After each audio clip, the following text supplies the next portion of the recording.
2.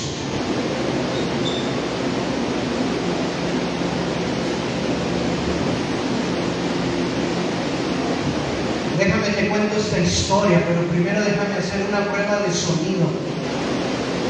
Yuri, Neto, ¿sí se oye? Aunque haya ruido del abanico. Allá, Toño, Rosy, ¿sí me escuchan hasta allá? Muy bien. Entonces no va a haber pretexto de que no se oiga. Te cuento esta historia rápidamente. Una mujer en Estados Unidos fue a cargar gasolina. Los que han cargado gasolina en Estados Unidos saben que no hay despachadores. Tú mismo te cargas la gasolina, pero tienes que ir a la tienda donde está la oficina y aquí pagar el monto de lo que vas a cargar. Pues bien, la mujer dejó su auto cargándose y se dirigió a la oficina para poder pagar lo que iba a cargar. Cuando ella terminó, se subió a su auto y emprendió la marcha. De repente notó por el espejo retrovisor que un auto venía velozmente dirigiéndose hacia ella, hacia su auto, y que le venía haciendo el cambio de luces, le venía pitando, y ese otro auto venía acelerando cada vez más. Entonces la mujer veía en el retrovisor que el carro se acercaba, entonces se puso tensa, pensó lo peor. Ella dijo, este auto viene para secuestrarme, viene para hacer algo, así que la mujer también le pisó. ¿Sí? Cualquier parecido con alguna hermana al volante de las de aquí de Dunamis es coincidencia. Le pisó, y entonces el otro auto, al ver que no respondía al cambio de luces, que no se detenían, también le aceleró. Así que imagínense el nervio de la mujer. Ella iba espejeando y veía que el carro, algo así como Rápidos y Furiosos, ¿no? Una persecución. Y así se fueron varias cuadras. La mujer ya estaba muy tensa, muy temerosa, llena de angustia. El otro auto, ella alcanzó a notar que era un individuo, un hombre, el que venía manejando el otro auto. Más miedo le entró. Así que pasaron varias cuadras y la mujer no se detenía, no respondía al claxon, no respondía al cambio de luces, no respondía a nada. Así que el hombre no le quedó más remedio que acelerar, emparejársele y de repente encerrársele para que la mujer tuviera que frenar de sopetón. Entonces, cuando la mujer frena, el hombre se baja del vehículo corriendo y se dirige a la parte de atrás del vehículo de ella.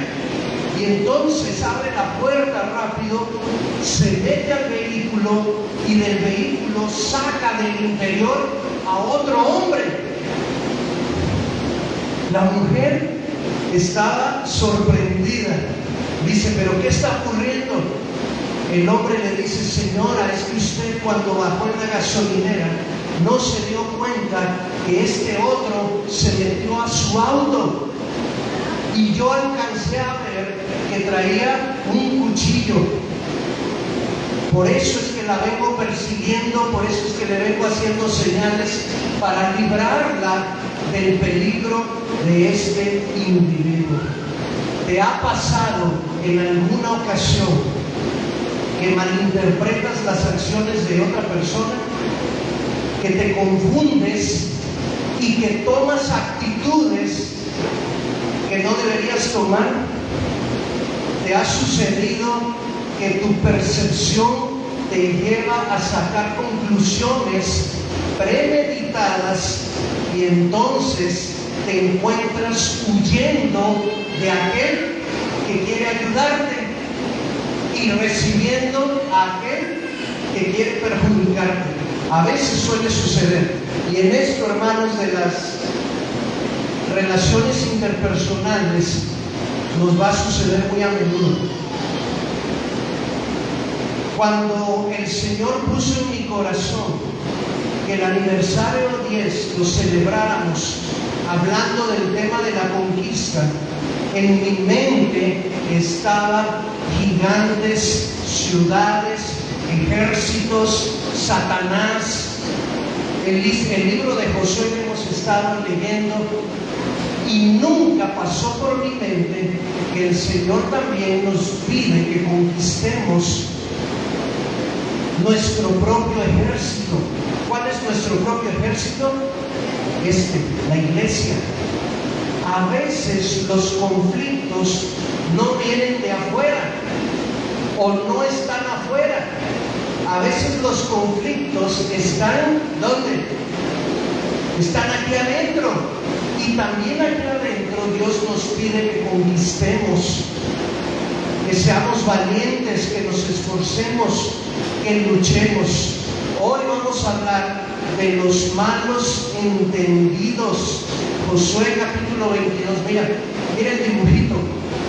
Ahí hay dos personas platicando y uno está hablando con la letra A mayúscula y el otro está entendiendo la letra A, pero ¿qué? De cabeza, ¿no? ¿Qué va a pasar aquí en esa conversación? Va a haber un malentendido, porque uno va a estar tratando de decir una cosa y el otro va a estar entendiendo otra totalmente diferente. Vamos a ver. ¿Saben que en el idioma español la palabra malentendido puede aparecer de dos formas: separada o junta? Cuando se trata de un mal entendido, se refiere a alguien que no está comprendiendo de manera correcta lo que tú estás diciendo, o lo que tú estás actuando, o lo que tú estás escribiendo. Pero cuando es malentendido junto, se trata entonces de una confusión.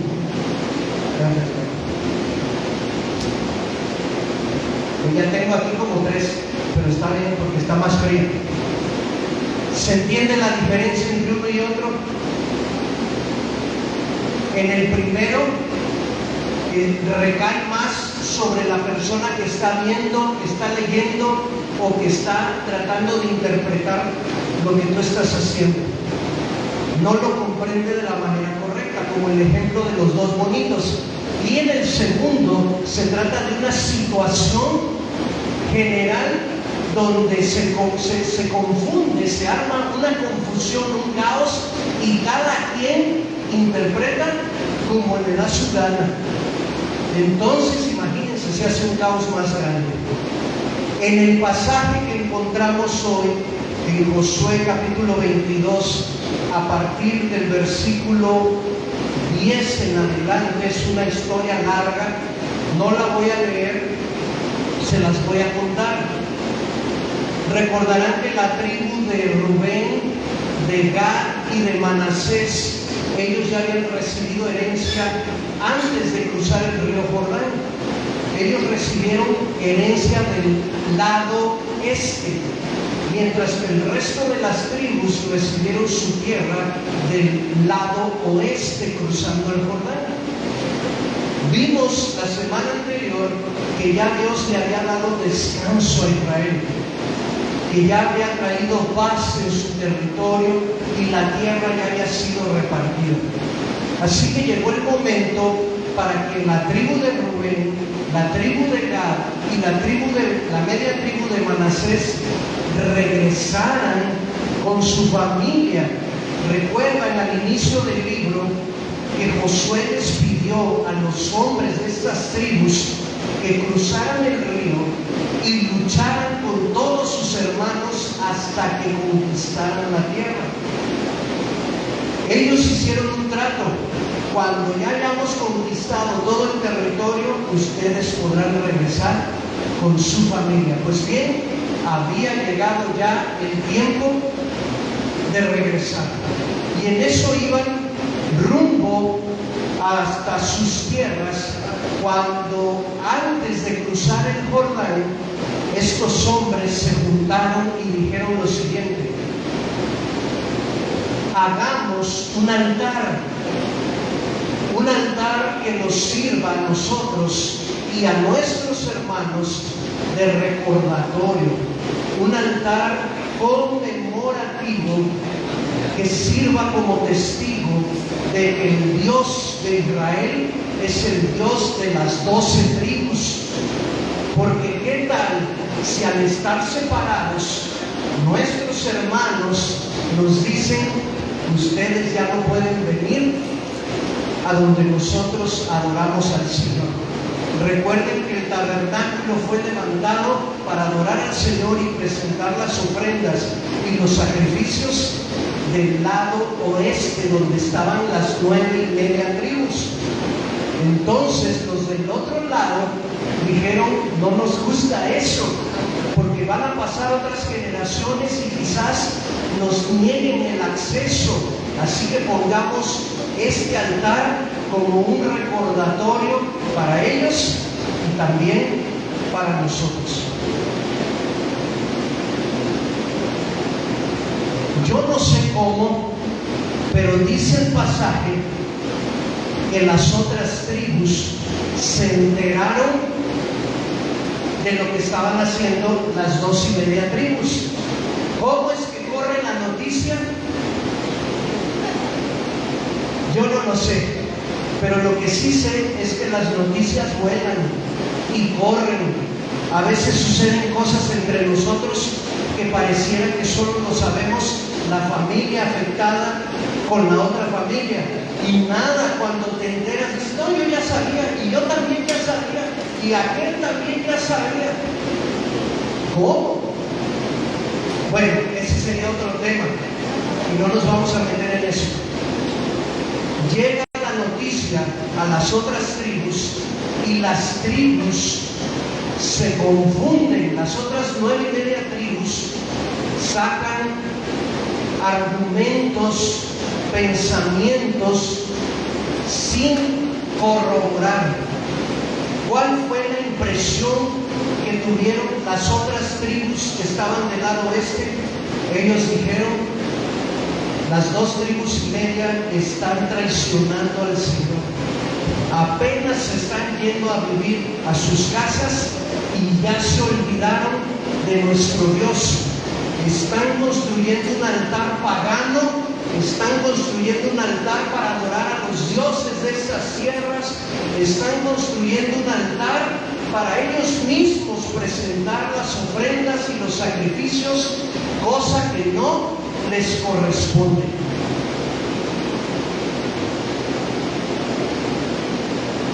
¿Sabes que Dios en el libro de Levítico ya había puesto una ley que dice que todo varón en Israel que levantara un altar para adorar ídolos paganos tenía que ser exterminado del pueblo de Dios? Tenían que matarlo.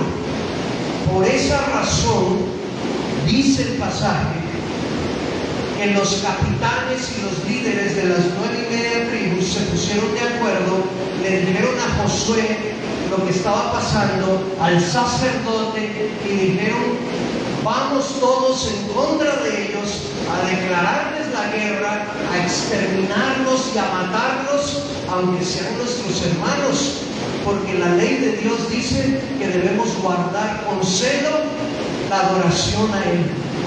Así que ellos están actuando amparados en la ley de Dios, pero solamente están reaccionando, no están razonando. Hay una gran diferencia.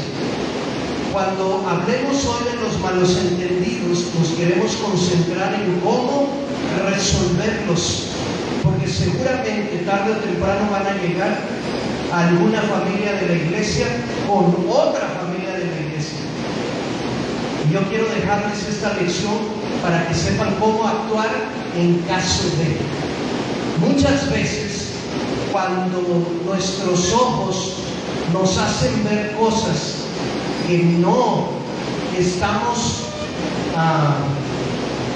consultando si son verdad o no, lo único que hacemos es reaccionar y ya se nos nubla el razonamiento y actuamos solo por instinto. ¿Qué hace un animal cuando sin querer le pisas la cola? Písale la cola a una serpiente. ¿Qué ¿qué te va a hacer? Se va a parar y va a decir la serpiente: señor Lagunes, quiero hablar con usted. ¿Por qué fue la razón que usted me pisó la cola? La serpiente no va a hacer eso. La serpiente va a reaccionar por instinto y va a tirar la mordida, va a tirar su ataque. Písale la cola a un perro o a un gato y te va a arañar, te va a morder, se va a ir sobre de ti, porque está reaccionando con un instinto natural. A veces nosotros no nos damos cuenta que cuando sucede un malentendido, si solo reaccionamos sin razonar, vamos a provocar más y más lío, y eso no queremos.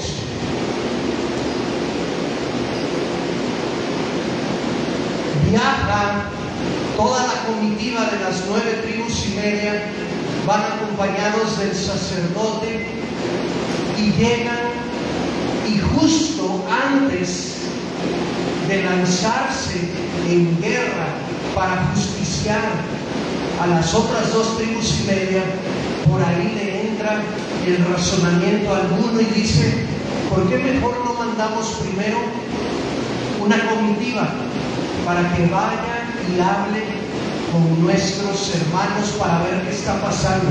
Antes de sacar las armas, antes de levantar la espada y de clavarla en el cuerpo de nuestros hermanos, primero platiquemos.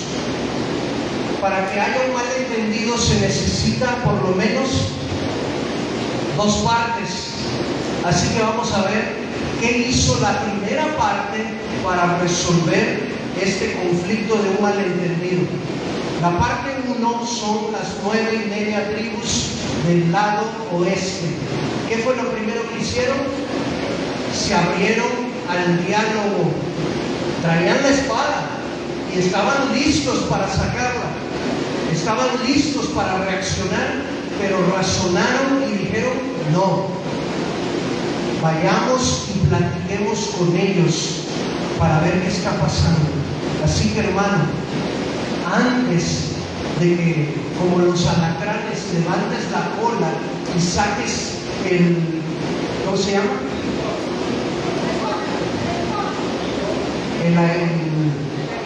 El espolón para inyectar veneno, para hacer daño, primero abre el diálogo. Leo, necesito hablar contigo. ¿Tendrás tiempo para recibirme? Hay un asunto que me está dando vueltas en la cabeza, en mi corazón, y que necesito platicártelo. ¿Podrás recibirme? Así es como vamos resolviendo un malentendido. Primero hay que abrirnos al diálogo. Número 2, dice que los de las 9:30 tribus comunicaron de manera honesta su percepción. Cuando la comitiva se encontró con los de la comitiva de las 2:30 tribus, luego les dijeron: miren, hasta nuestros oídos llegó que estaban construyendo un altar. ¿De qué se trata ese altar? ¿Por qué quieren traicionar al Señor? Ustedes saben la ley que dice que solo debemos de adorar a nuestro Dios. No se anduvieron con rodeos, con medias tintas, no le dieron vueltas al asunto, fueron directo al grano y fueron sinceros. Esta es nuestra percepción honesta. Creemos que levantaron ese altar porque son los traidores. Número 3. Para darle dramatismo a la situación, esta comitiva tomó 2 ejemplos históricos de cómo 2 personajes o 2 situaciones habían traído maldición al campamento israelita. Uno de ellos fue la rebelión que tuvieron cuando se levantaron en contra de Moisés. Y entonces también en aquella ocasión el pueblo de Israel, algunos tuvieron relaciones inmorales con mujeres de otros pueblos. Y entonces ellos citan ese caso histórico y dicen, miren, recuerden cómo sucedió en aquella ocasión y qué mal nos fue a todos. Y por si no lo recuerdan, también tuvimos otro caso, el caso de Acán, cuando él tomó los utensilios de Jericó y por su culpa vino maldición a todo el campamento, todo el pueblo pagamos por culpa de una familia. Es importante cuando estemos resolviendo un malentendido que podamos apoyarnos en ejemplos históricos, en situaciones que ya han pasado antes y cómo causaron un malestar. Luego dice, número 4, anticiparon las consecuencias. Ellos dijeron, si ustedes no se arrepienten, si ustedes no se deshacen de ese altar, si ustedes traicionan a Dios, les va a ir mal a ustedes y nos va a ir mal también a nosotros. Así que por favor, desháganse de esta cosa que acaban de hacer, porque no es agradable a los ojos de Dios. Número 5, dice en el pasaje, ya lo podrás leer con detenimiento en casa. Ellos ofrecieron una solución y les dijeron, hermanos, si la tierra que ustedes heredaron es una tierra que está contaminada, una tierra donde no se sienten a gusto, vénganse, crucen el Jordán y habiten entre nosotros y adoremos juntos a Dios. ¿Qué implicaba esta solución, hermanos? Si yo le decía a los de las otras tribus que se vinieran a vivir conmigo, ¿qué implicaba la solución? ¿Cuál era el sacrificio que yo tenía que hacer? El pedazo de tierra que a mí me había tocado originalmente iba a ser ahora más pequeño, porque yo le tenía que dar entrada a las otras tribus. Pero a tal grado estaban comprometidos a ayudar a sus hermanos que ofrecieron soluciones. Cuando nosotros intentamos arreglar un malentendido, a veces no ofrecemos la solución, solamente vamos a tumbar, a tirar más comentarios y argumentos que lo único que hacen es que la otra parte se enoje todavía más.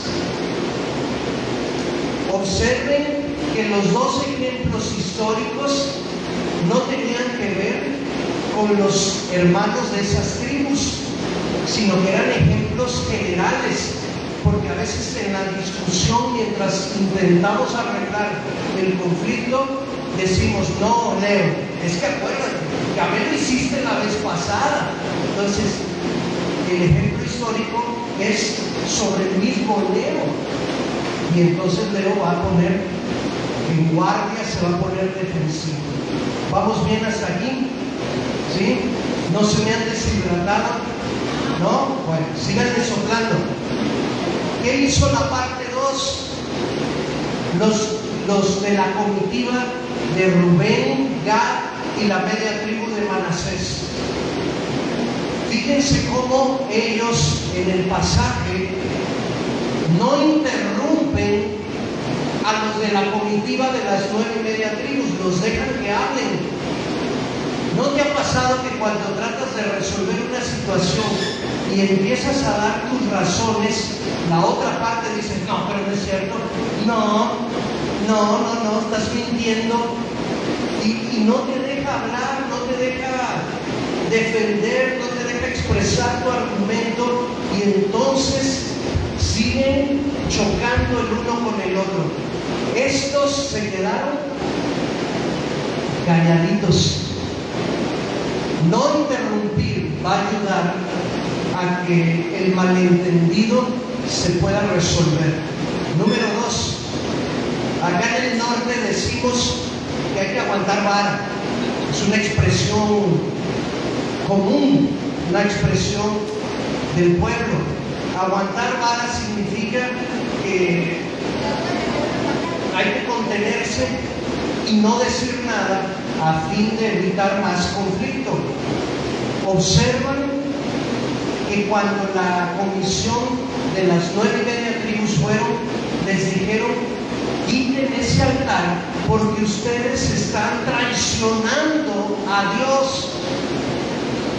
Ya los estaban acusando de algo, de un hecho no comprobable, pero estos aguantaron vara, aguantaron firmes al pie del cañón, no se engancharon a fin de no crear más conflicto. Número 3, cuando tú leas el pasaje completo, vas a encontrar que los de Rubén, Gad y la media tribu de Manasés dijeron esta frase: el Señor Dios, Él es poderoso. El Señor Dios conoce nuestros corazones. El Señor Dios conoce las intenciones con las cuales hicimos ese altar. Si Dios, que conoce nuestro corazón, sabe que lo hicimos con mala intención o para traicionarlo a Él, que nos castigue Dios. Y ustedes, hermanos, no tengan compasión de nuestra vida, no nos perdonen. Prácticamente ellos dijeron: si se comprueba lo que ustedes dicen, mátennos, no vamos a poner nosotros oposición, les daremos a ustedes la razón y que Dios sea nuestro testigo. Por eso dice ahí el número 4, ellos se dispusieron a ser castigados y lo hicieron con honestidad, lo hicieron con sinceridad, porque a veces nosotros decimos, ya para librarnos del conflicto, ya para no arrepentirnos, ya para no decir la verdad, ¿qué le decimos a la gente? Te lo juro, por verdad de Dios, por mi madrecita santa, que se muera, si no es cierto. Pero mira, eso es puro mentidero. Es nada más para zafarnos, para hacerle creer a la otra parte que estoy diciendo la verdad.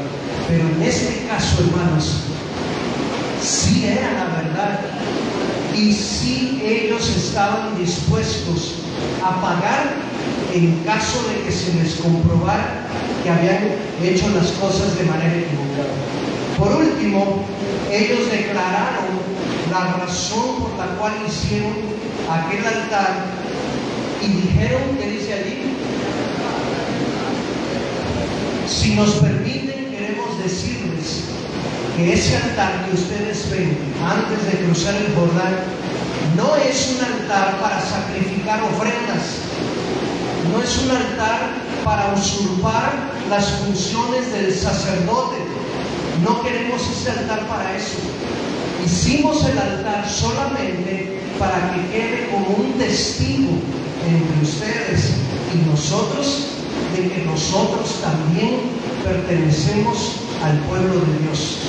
Nos dio temor que porque estamos separados, porque el río representa una separación natural entre nosotros, que llegue un día en el cual ustedes se olviden de que nosotros también somos parte de ustedes y que nos nieguen el acceso a la adoración a Dios. ¿Era verdad o era mentira? Era verdad.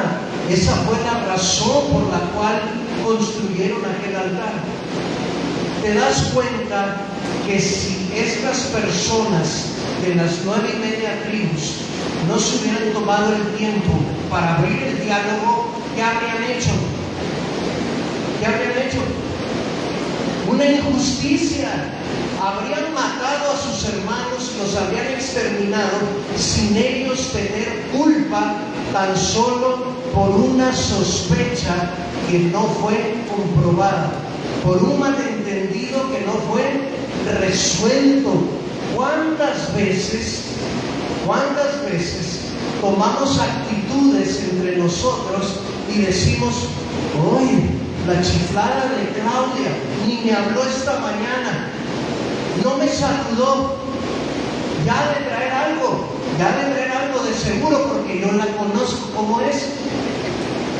Entonces el próximo domingo me las va a pagar. Cuando yo llegue, ahora yo no le voy a hablar a ella. Y entonces llega el otro domingo, yo traigo algo en mi cabeza que pienso que hizo Claudia y nunca lo aclaré con ella. Y entonces Claudia viene como si nada y yo la veo de frente y le hago y me voy. Ahora yo estoy provocando ¿a quién? A Claudia. Claudia va a decir, ¿y ahora?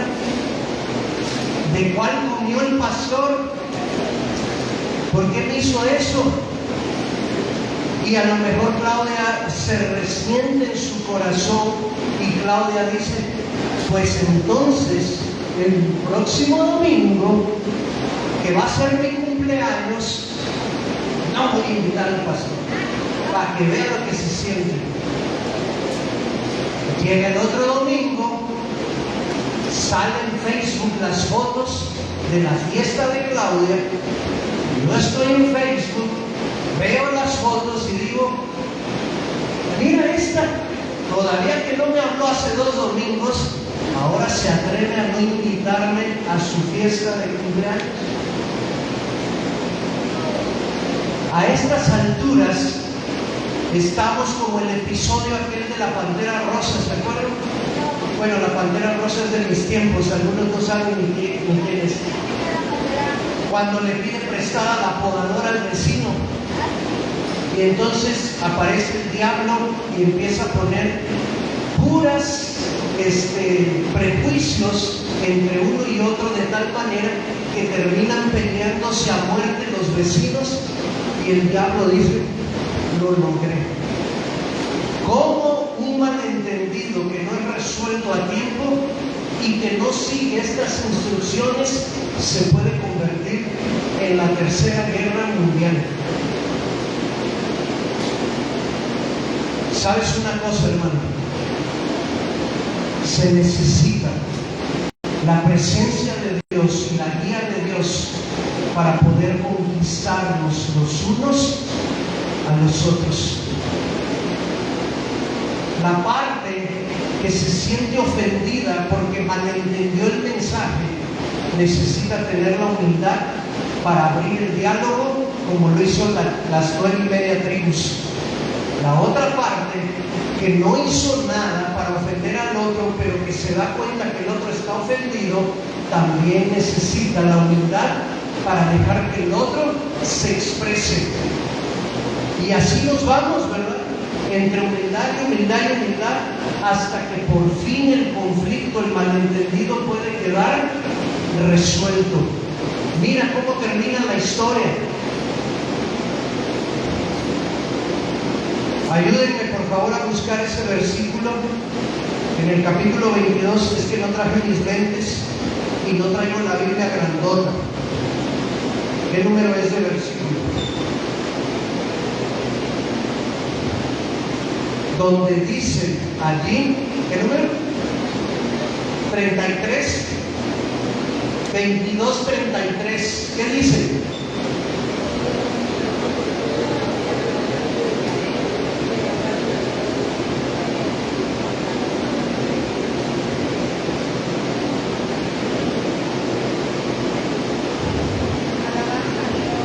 Alabaron a Dios, les pareció bien a todo Israel, y en la Biblia donde yo estaba leyendo se usa esta palabra.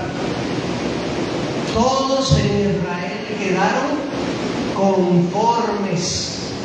Los de las 2:30 tribus regresaron a sus tierras, las habitaron allí, quedaron en paz con la palabra que les dieron. La comitiva les dijeron, ya entendemos por qué hicieron el altar, nosotros habíamos pensado mal de ustedes, pero ahora nos damos cuenta que lo que hicieron, lo hicieron bien. Tienen nuestra palabra de que nunca nos vamos a olvidar de ustedes, de sus hijos, y de que pueden adorar con nosotros. Cuando la comitiva regresó con sus hermanos, con las otras 9:30 tribus, les dijeron lo que había pasado y a todo Israel le pareció bien, quedaron conformes. Esto es lo que queremos, hermanos. No vamos a poder evitar en la iglesia que de repente surja un malentendido entre nosotros. Yo creo que eso es inevitable.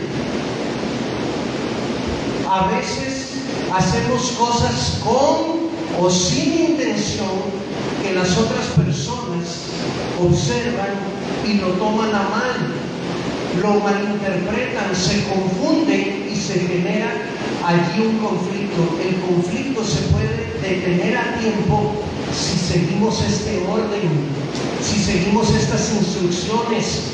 Cuando honramos a Dios y somos humildes como Él, creo que el resultado final va a ser que todos van a quedar satisfechos, conformes y alabando a Dios.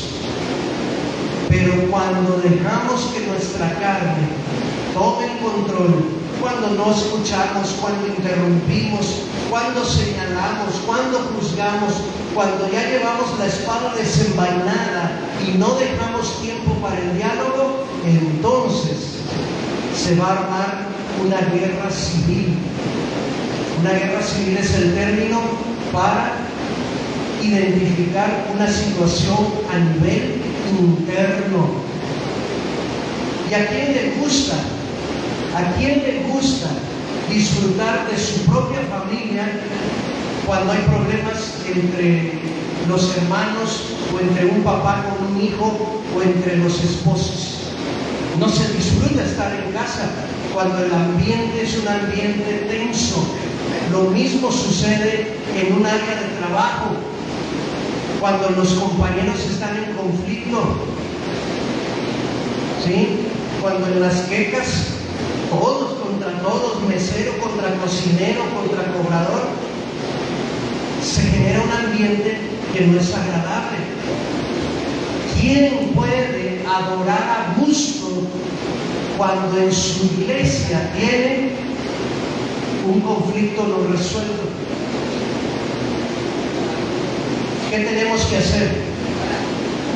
Tenemos que conquistar, tenemos que actuar, tenemos que tomar iniciativa, tenemos que hacer esto que el Señor nos ha enseñado y tenemos que evitar a toda costa reaccionar antes de razonar. Te lo dejo allí, hermano. Espero que hayas tomado foto o que hayas anotado, porque yo no sé cuándo, pero estoy seguro que tarde o temprano te va a suceder, te va a pasar. Que alguien te voltee la cara, que alguien no te hable, que alguien te niegue el saludo y tú vas a decir, ¿y ahora? ¿Qué pasó? ¿Qué vas a hacer? Ahí tienes la guía, ahí tienes cómo resolverlo y cómo lograr que todos quedemos conformes y satisfechos. Cierra tus ojos conmigo. La Biblia dice